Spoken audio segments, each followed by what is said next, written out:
trained more than 500 medical personnel at Asha Kiran Home for Mentally Retarded under Ministry of Social Justice, JNCT Delhi.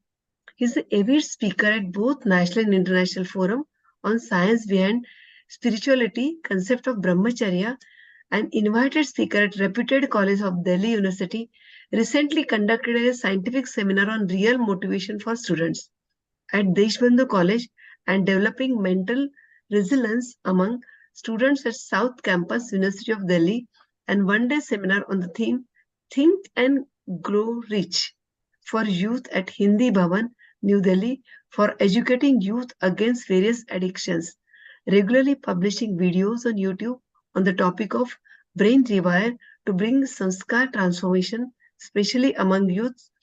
He has a special interest in philanthropic work and provide free neurology services at Global Hospital during vacations and organize free health camps at Sirur district, Mount Abu. And he has many more feathers in his cap. Welcome, Dr. Swapan Bhai. Om Shanti. Thank you. So first of all, I would like to thank IMA Nagpur and all my doctor colleagues. I hope all are doctors there. Maybe some non-doctor professionals may be there. So thank you for this opportunity and this lovely, beautiful morning. And we are here to learn something. As doctors, we are used to attend lectures. We are used to attend seminars, conferences. We are always long, full life learners, right? But this learning is different in the sense this learning actually changes our life.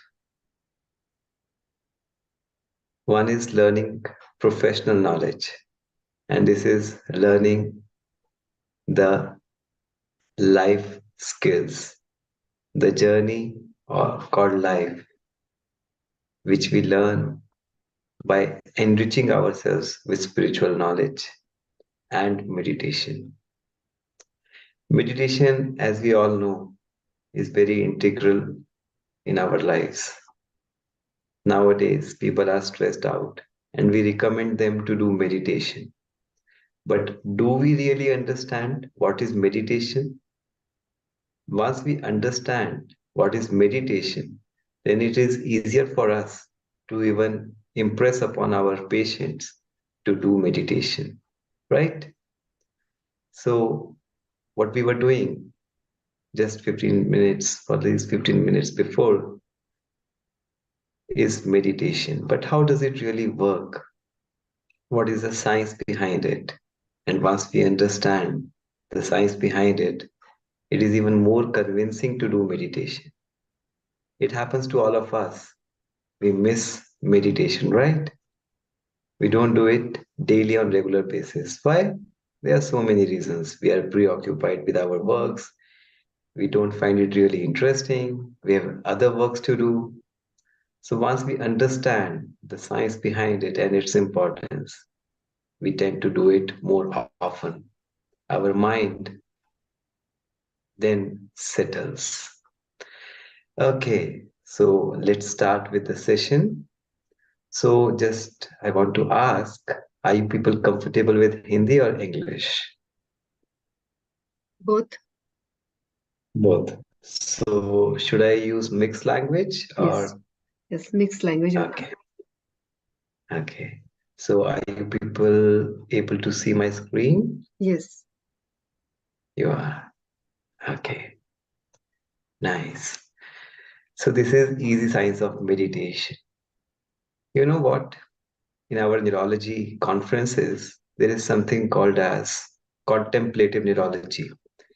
And every year we have sessions on subjects like meditation, consciousness, other things which combine science with spirituality.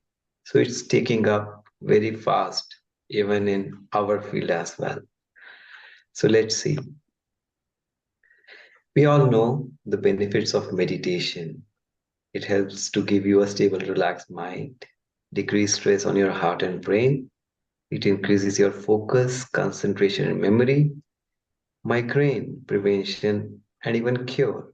People who try meditation, they do not get migraine attacks often, and sometimes completely the attacks abate. It uplifts your mood and brings happiness, and it gives you the power to face outside hostile situations. But how does it really happen in our body? That is intrigue, and that is why we are gathered today to understand it. There are some myths. We think it's something paranormal, very difficult, out of reach of an ordinary person. It's meant for great yogis or saints, and it's boring. There are some better activities to do, like going for a movie, for a travel, talking to friends, which de stresses us. Why? Because medicine or practicing medicine is very a stressful job, right? Okay. So when we understand it the scientific way, it will make it super easy and you will be reap benefits many times more than you are presently doing. What is meditation? Meditation comes from this word, Latin word meditare, which means to ponder, to contemplate. So you are contemplating on something. Till the time we used to think, okay, meditation means sit relaxed in a specific posture, your eyes closed, and just stable your mind and silence your mind, right? So we think that, okay, we are meditating, and it does give you some real de-stressed relaxation. But is it meditation? Let us see. In Hindi, it is also called yog or dhyan. Mind it is different from yoga. Yoga is physical, which many of the yoga practitioners teaches us. Yoga is asanas and pranayam, while yoga or dhyan is meditation. You see this saint, he is in a meditative state. He is doing meditation. But what is he actually doing? He's not moving any of his body part. So who is meditating? We understand the body is stable. It means the body does not do meditation. It's the mind which does meditation. So it's all mind thing, right? So simply, if we have to define meditation, it is just contemplating, thinking. By focusing attention on some higher consciousness, we can say God. God, if we think it's some higher consciousness, and when we contemplate on that higher consciousness, that is meditation. So if you're just sitting silently, you can't call it meditation. Actually, you have just stopped your waste thoughts, but you cannot call it meditation because in meditation, you have to rather actively think about something higher than your own consciousness. How it really works. Very interesting and very easy too. See this young boy. He is contemplating or meditating on Hanumanji, Lord for physical strength and brahmacharya. So what exactly he's doing? He's creating a mental image about Hanumanji, and at the same time, he's reminded of his majestic qualities of physical strength and brahmacharya. Why he's doing this is because he wants to get physical strength and be successful in celibacy. It was his aim, and that's why he decided to think or meditate upon on Hanumanji. But just thinking about Hanumanji, how will he inculcate that ability of or the capacity of brahmacharya and physical strength? The rationale is whenever we think something, This is simple brain principle. Whenever we think something, that thinking ignites electrical activity in the brain neurons. We all know that. And this electric current, say for example, these round circles are neurons, and these connections are the synapses. We know they connect to each other through various combinations and permutations. And through a particular circuit, the current flows through these neurons. So, whenever we think there is electrical activity in the neurons, which passes on through a particular pathway. Say, for example, this boy is thinking something about bad things, not good figures. His circuit is going like this. Okay?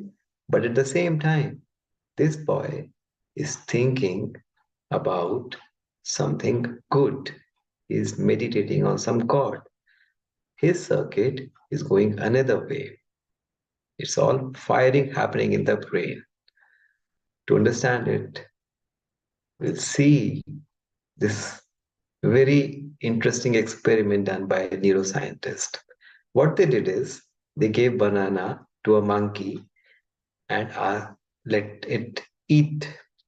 So what they saw, the areas which got activated by eating the banana. Okay? And then they took another monkey. The first monkey is watching another monkey eating the banana. And what they looked at is what areas are activated now. And they were surprised to find out, and rather astonished to find out, that the same areas which were activated while he was eating the banana itself and while he was just watching, the same areas were getting activated. It means, what does it really mean? Whenever whatever we see or even imagine about something, the brain takes it as if it is happening in real. To say that, the brain does not differentiate between real and imaginary. This is very, very important. Say, for example, something unpleasurable, uncomfortable thing happens to us. Say, for example, somebody is really ill in our family or somebody left their body. Then what happens? This incident has happened one time. But when we think about it again and again and again in our mind, the brain takes it as if it is happening again and again. And the same circuit is getting activated again and again. It will result in strength, or the circuit becomes strong day by day. So that's why whatever you think, you become. You don't need to have a stimulus outside. Even if you create that stimulus inside your brain and just imagine about it, the same circuit will get activated. And that's why it's called as mirror neuron principle. Like in a mirror, when we look at it in the mirror, the image is not real, but it looks as if it is real. So the brain does not differentiate between real and imaginary. We can use it to our benefit also. For example, if I if the stimulus is not outside, if I just visualize any stimulus in my brain and I remember it consciously, repeatedly, I'm forming that circuit. And that's what was happening with this boy. He decided he will not do bad act, but he said, I'm just reminding it again and again in my brain. But he does not understand that even if he is not doing it outside, the same circuit is getting activated in the brain. And that's what the principle of brain as a circuit came up. This is Donald Hebb, 1949. He was a neuroscientist who gave the principle that neurons that fire together wire together. So whenever there is firing the neurons, you see these are two pathways. For example, there is a stimulus, something uncomfortable thing happened to us. This is a circuit of feeling of sadness, pain, while the same stimulus You are strong enough and you feel it's okay, I am still happy. But if you repeatedly use the circuit of pain or sadness, it becomes so strong over time, and the other circuit which we are not using, it breaks off. Meaning, thereby, initially, when the first stimulus happened, the circuit was not that strong, but over time, repeated use makes it very strong. This we see commonly in our clinical practice. Say, for example, a patient is smoking or is a chronic alcoholic. He does not become chronic addict, a smoking addict or an alcohol addict on day one. On day one, his consciousness says, okay, either I should go this pathway, smoking, yes.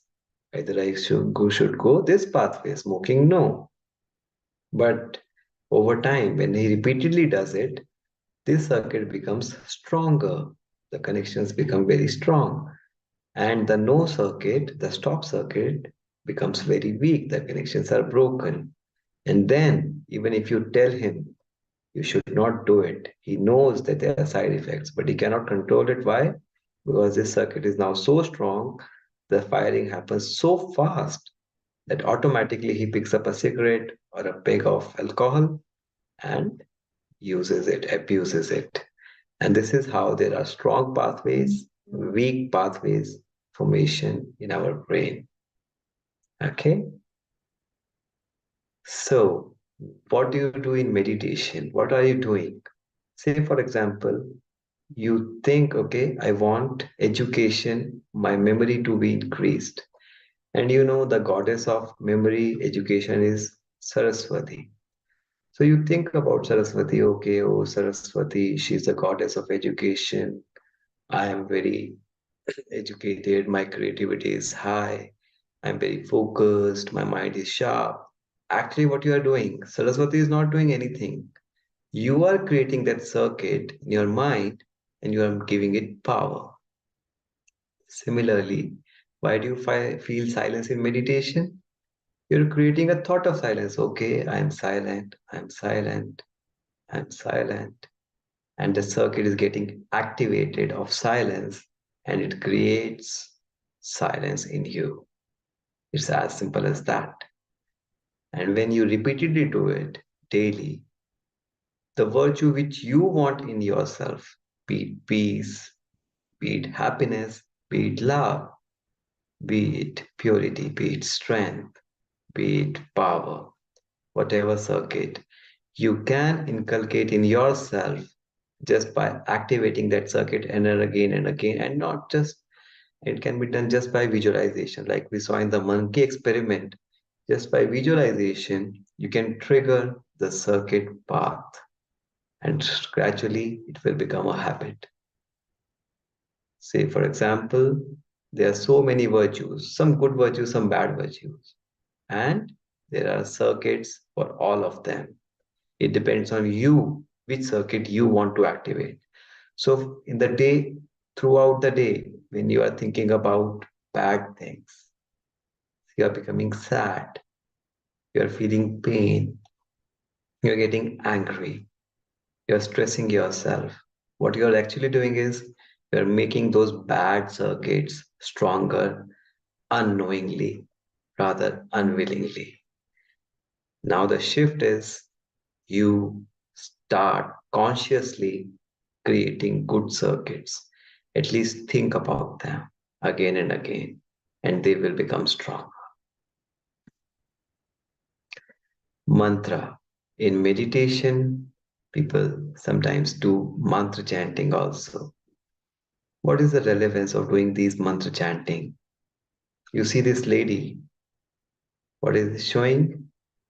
She is doing puja, but at the same time, she is thinking about her own neighbor, saying something or thinking about her neighbor. Oh, she did bad to me. Will it really help in her puja? No. Why? Outside she is worshipping, but inside her circuit is becoming of she's thinking about her neighbor.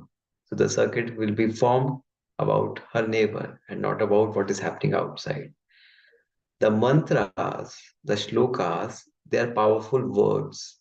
They're powerful energy words which help to stimulate that better circuit. But you are not active in that mantra. Your mind is not there into that mantra. It will not help. And that is why the saying in Hindi, बगल में छुरी मुंह में राम राम. तो केवल माला जपने से काम नहीं होगा. आपके माइंड में भी वही सर्किट एक्टिवेट होना चाहिए. Another experiment was done. You see Hanumanji, and this time a foreigner, he was dressed in an Indian attire, and he was asked to worship or meditate upon Hanumanji daily for 7 days. Okay, and then another Indian boy was asked to meditate or think about Hanumanji daily for 7 days. Worship Hanumanji for 7 days. And after 7 days, both was asked. The boy said, I am feeling power of physical strength and brahmacharya in me in these 7 days. Over these 7 days, I've acquired that virtue. But the foreigner said, I don't feel anything. I didn't get that virtue. Why? Why the difference? You know what? Because this person, the foreigner, didn't know anything about Hanumanji. For him, it is just an idol, just a human figure. While an Indian boy who knew that Hanumanji is embodiment for brahmacharya or physical strength. That's why he was able to create those thoughts about brahmacharya and physical strength when he looks at Hanumanji. Say, for example, you look at Saraswati. Immediately, what comes to your mind? She's the goddess of knowledge. But unless you know it, you will not create that thought itself. So, how will you activate that circuit of knowledge? You will not. So, that's why meditation does not happen without knowledge. So, for a child or a foreigner, even if you keep that image in front of him, he will not be able to meditate or inculcate those virtues. And that's why, unless you understand the God who is God, you cannot really meditate upon God. Next, we have understood that meditation is contemplation. We think about some God. Actually, thinking about God is just a facilitation. Facilitation of what? Facilitation of okay, that virtue as an embodiment. Say, for example, I remember about Sri Krishna. What I remember when I see Sri Krishna, I remember love, I remember power. So actually, I'm activating that circuit of love and power in me. Okay, and that is becoming activated. And when I repeatedly do it, I become more loveful, more powerful. That's what I want to do in meditation. But there's a catch. When we do it with love, with emotions, like you see Mirabai, who is considered the greatest bhaktan, the greatest disciple of Sri Krishna. Why? Because she used to remember Sri Krishna with love, with intense love. And why does it help? How does it help? We know that emotionalized memories stay very long. Amygdala, which is the seat for emotions, and hippocampus, which is the seat for memory, they are together. So when we remember something with intense emotion, it creates a much stronger circuit. And it is quite understandable. Say, for example, 10 years back, something happened to you where there were lots of emotions involved. You remember it even today. But what you ate 2 days back, you may not remember. Why? Because they were not associated with any emotions, right? So whenever you are meditating, you are thinking about some God, some embodiment, His virtue. Remember it with intense love, and you will inculcate that virtue very fast. When and how to meditate. Okay. So, when, you know, it's done mostly in the early morning. There's a scientific reason behind that. When you do it early morning, that time your mind is fresh. Your subconscious mind is active because you have just woken up from sleep. Your conscious mind is not yet fully activated. And you want your impressions, your virtues to go directly into the subconscious mind. That's why early morning meditation is most effective. More so that time there is silence, there is peace around, the negative forces are asleep, the divine forces are awakened up because most of the yogi saints do meditation that time.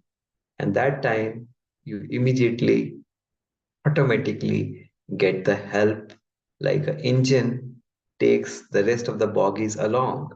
The divine energy around takes your meditative thoughts immediately and you are able to meditate easily. How to meditate? Do you need to sit in a particular posture? As we have seen, meditation is contemplation. So, more important is your focusing of thoughts. Your thoughts should not wander here and there. Posture does not matter.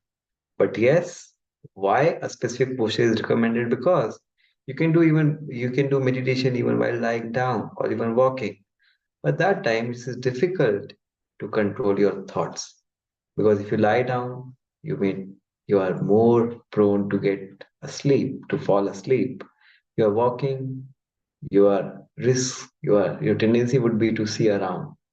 That's why it is recommended to sit in a comfortable posture in a place where it is peace, in a quiet place where thoughts does not wander, and early morning when you do not have all those thoughts of work throughout the day. But once you master this technique, you can even meditate while in office, while in hospital, just 2 minutes, just withdraw from the environment, go within, remember about God, and you are meditating. So, meditation has a purpose. It is the easiest way to develop character. You don't have to go anywhere, don't have to spend money, just sit, visualize the God, the embodiment which you want to have in you, and just activate that circuit. So it's nothing but just developing the circuit of a positive virtue by remembrance of that virtue or the embodiment of the virtue, which we can call as God for that particular virtue. For example, Saraswati for education, Hanumanji for physical strength, Durgaji for power. Then who is God? India, it is said there are 33 crores of gods are there. But at the same time, we say God is one. So do you want to know God as a scientific concept? We all know God is somebody with special powers. He is special. And we know there are gods for different powers, like Hanumanji for brahmacharya, Saraswati for studies, Durga for power, etc. and etc. But do you know what? Ultimate God, who will be the ultimate God? He is actually the one who has actually blessed these gods with these powers. He is the storehouse of all these powers, and he has blessed these gods with those powers. He is the only one who is real God, which we call him by the name Ishwar Allah Paramatma. And since he does not take a body form, say for example, we have a body and we acquire big education, great education. Somebody might say, oh, you're just like Saraswati, you have know everything. Or somebody is very, very powerful physically. You are just like Hanumanji.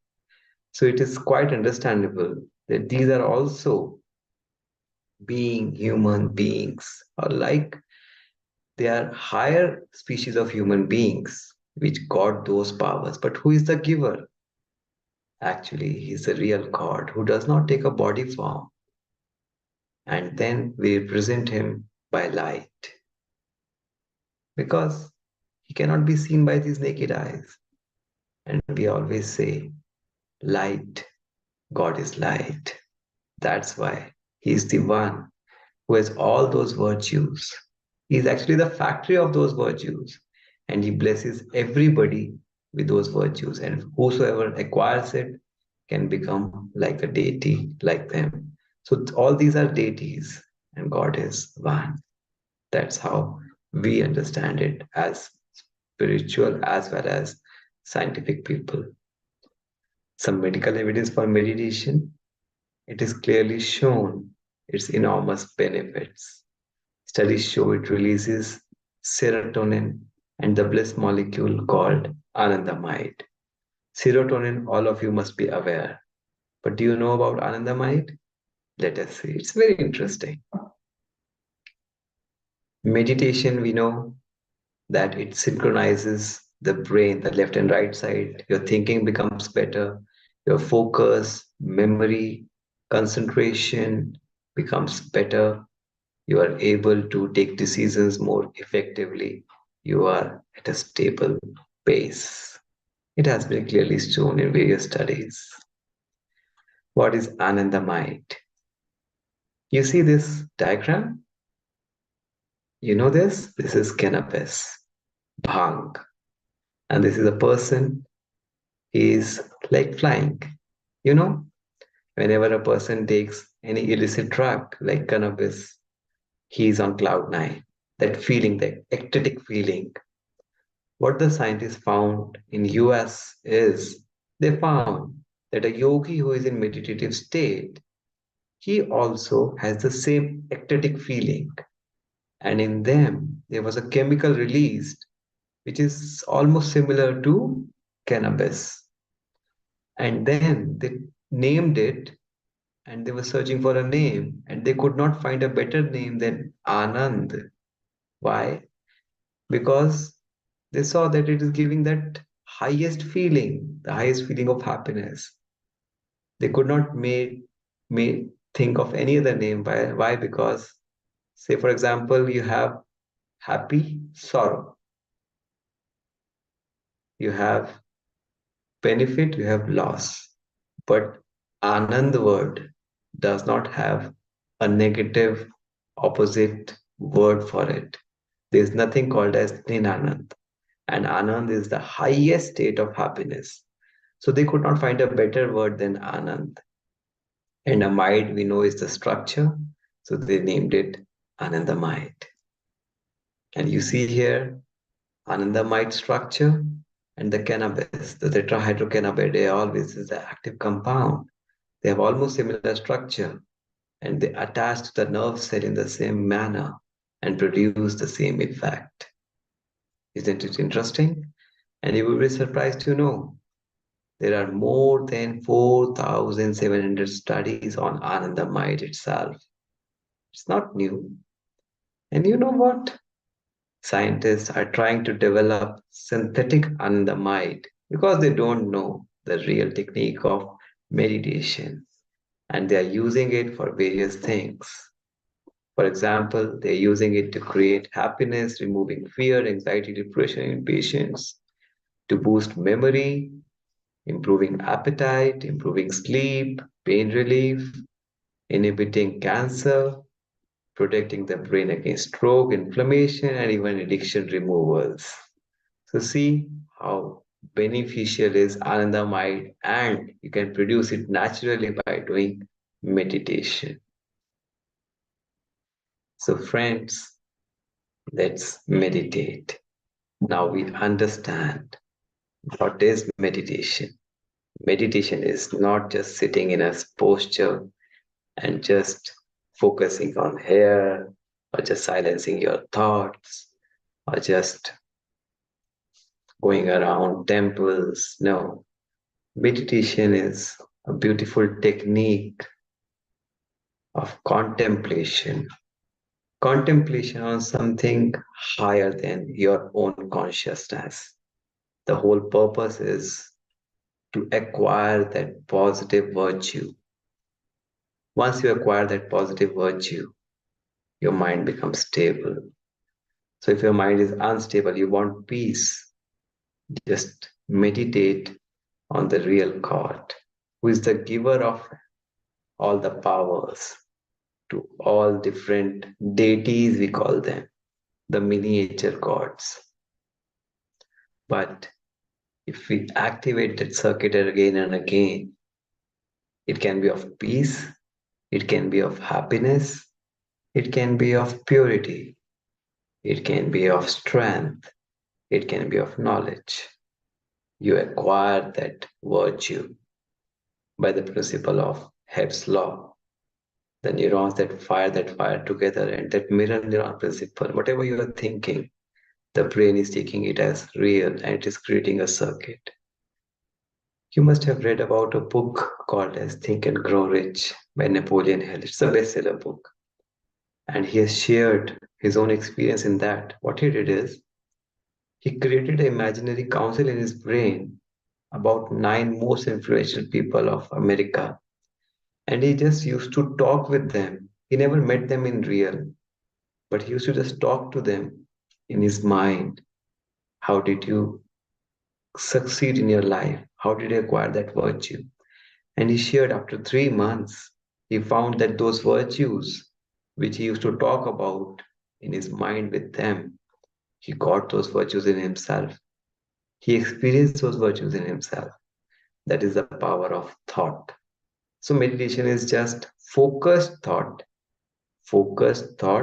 on something higher than we already have, and the highest, which we can call as God.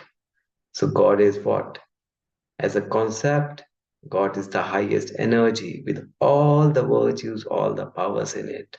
Once we understand God and we connect to Him, the virtues, when we think about those virtues, they actually flow from a source into our brain circuit. And we also become that embodiment. And that is the whole purpose of meditation, to become a better human being, so much better that one day you become like a deity, like a mini god. Thank you.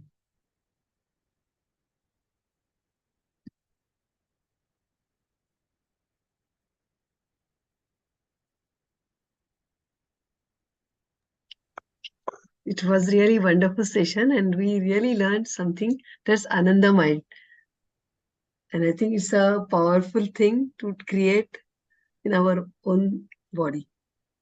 And with the help of meditation, I think everyone will be able to succeed with all these things.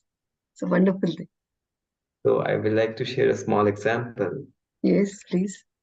As a doctor, as a neurologist, when I was told, okay, you have to think about that point of light as God, and you just think that He's embodiment of love, peace, happiness, strength, and you just connect and feel that energy is flowing towards you, love, peace, happiness, and you will become peaceful, loveful, more happier. I said, how can it happen? How can it really happen? Just thinking about it, it's an imagination. And how will it make me more peaceful, happy? That drive, that instinct, that motivated me, inspired me to learn more about it. And then I found out those principles. And when those scientific principles were in sync with what they said, it gave me more confidence. Yes, I'm in the right path. And that's how what Dr. Ulas is doing. I also started doing it. And what we were listening in the beginning, those 15 minutes, what was happening? You were given some powerful words, powerful lines, that you are a peaceful soul, you are a happy soul. What it is exactly doing? It is just activating that circuit of peace, happiness, bliss within you. And if we have peace, happiness, bliss within you, automatically anger, sadness goes away. Why? Because where there is light, the darkness disappears. So you don't have to remove sadness, unhappiness, stress from your life. It automatically goes off if you inculcate those positive virtues within you. Thank you very much for this opportunity. Thank you. Very nice. Dr. Satkar, you would like to say something? Yeah. Or Dr. Kanchan, anyone? Yes, excellent talk by Dr. Sapan. And we really understood the meaning of meditation. It is not only silencing mind, but getting good virtues in your life. That was very good. And I have been practicing this meditation of peace, love, and all. But you really gave that good insight how those values we can inculcate in ourselves. Thank you very much, Dr. Sapan. Yeah, because something once we understand it and then we do it, it has much Yes, more effect. We know Yes. it. yes, Like a yes, patient who is smoking, who is taking alcohol, we just tell him, don't stop it, don't do it. He yes, will not stop it. Once we tell him the yes. side effects, how does it affect your body, it does have a better impact. Yes, Yes. and from a neurophysician, it's a real Yeah. great It's a real academic and spiritual academic, street. spiritual. Yeah, that's really good. Thanks a lot. Thank you. So all of you are ready for the session? Maybe 5 minutes? Yes, Is that yes, okay? Okay. So we'll Satkar, have, you would, Madam Ashiman, anyone would like to say something? Just thank you. I just want to say thank you for this opportunity.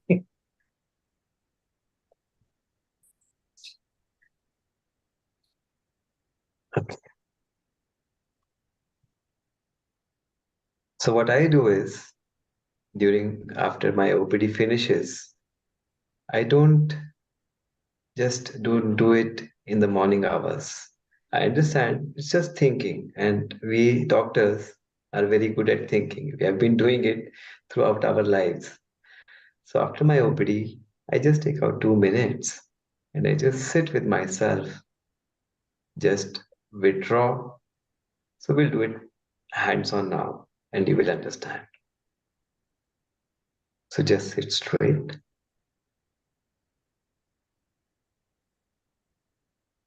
First of all, withdraw your thoughts from the outside environment and focus just on you. You are a soul.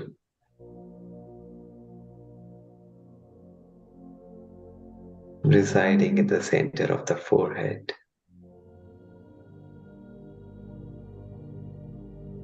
The energy that runs this body. You are different from this body. You are a living consciousness.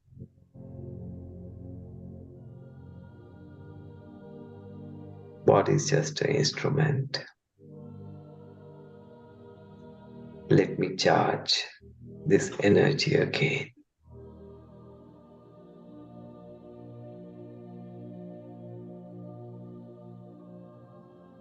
I withdraw from outside.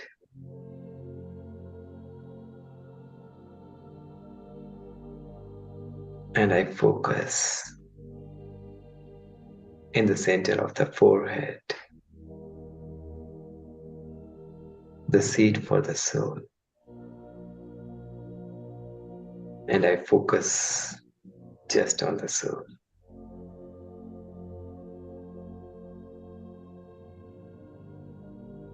And I take this opportunity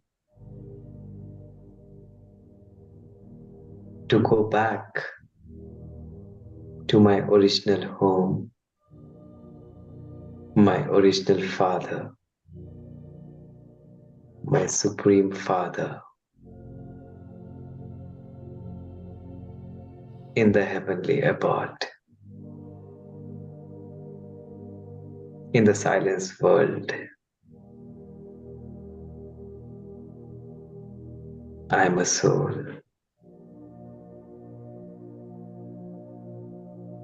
son of Supreme Soul, the God, who resides in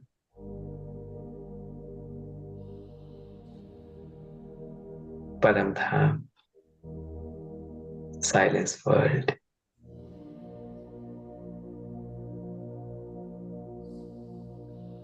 And I remember him.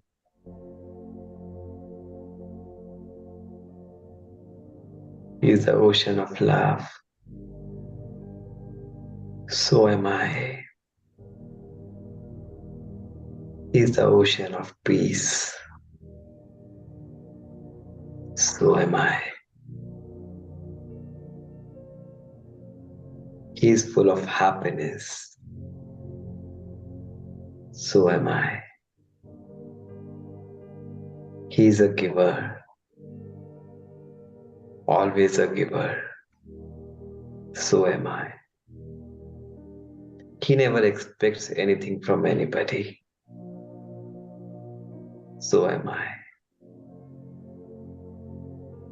Because I am his child. My virtues are like him. I recharge myself with his powers of love. I feel love. I am loveful. I'm a loveful soul. I charge myself with happiness. I am a happy soul. I don't seek happiness from outside. I am happy and I give it. I don't take it. I'm a giver because my Father, who is the ocean of love, happiness, I take it from him and give it to everybody. I am charged. I am ready to work again with love, happiness, the attitude of giving, and no expectations in return. Because I am his child who never takes, who always gives. And I am ready to work through the instrument of this body and make this world, heal the people, and make this world a better place, a healthier place, and a happy place. That is what I am.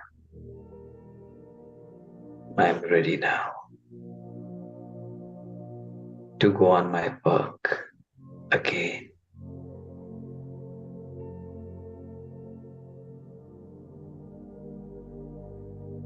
I have traveled this journey from this corporeal world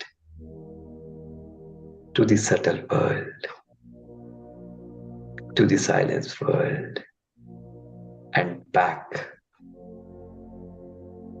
And my vehicle was my thoughts.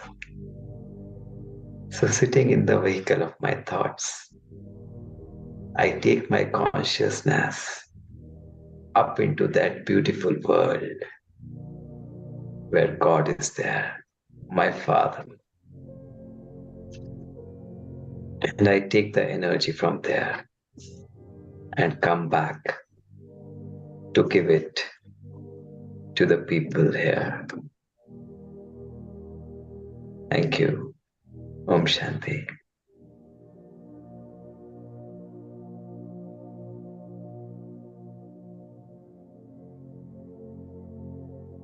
Really amazing. Meditation is amazing, Yes. and it energizes you in just 2 minutes. Sure.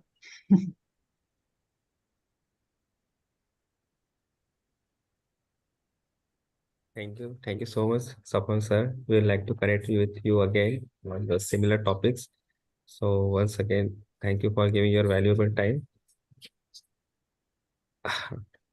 Really, thanks a lot. Thanks a lot. It's so being with colleagues, it's always a good feeling, you know. As doctors, we have some special inclination towards each other, right? Yes, yes. So it's always a pleasure connecting with you all people. Thank you very much. Take care. Goodbye. All right. Goodbye. Thank Thank you. you. Thank you. Thank you, Sushma. Thank you, Ullas. Shanti. Om Om Shanti. Shanti. Om Shanti. Om Shanti.